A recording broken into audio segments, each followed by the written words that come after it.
I love Cincinnati. I met my wife here in Cincinnati, and I have grown a family here in Cincinnati. I have grown my career here in Cincinnati. Here in Cincinnati, you can have a vibrant experience. You can go to an off-Broadway play and kind of have that big city feel. And then you can take a walk in your neighborhood and catch up on someone's child or grandchild with that small town essence.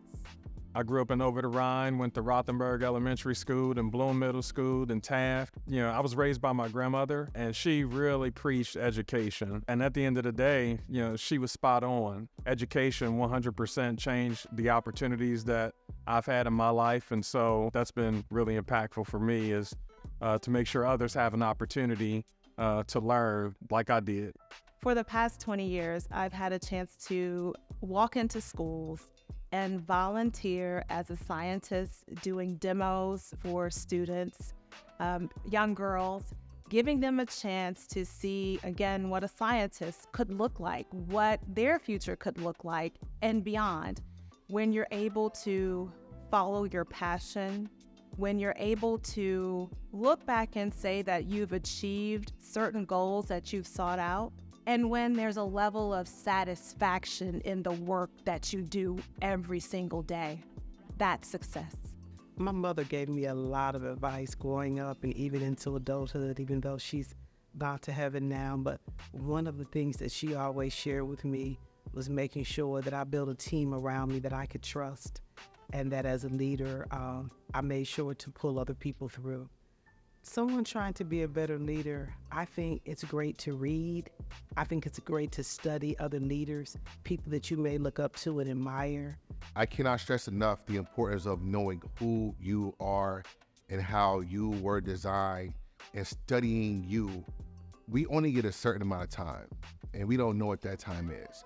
And instead of me trying to focus on what the next move is or worrying about what my past mistakes were, I really focus on being present. And being present allows me to magnify each moment that I'm engaging with someone. The best advice was to be present, to be here, now, and in this moment. When I wake up, I decide the day is going to be great. I say a prayer. I pray for me, and I pray for everyone I'm going to engage with that day.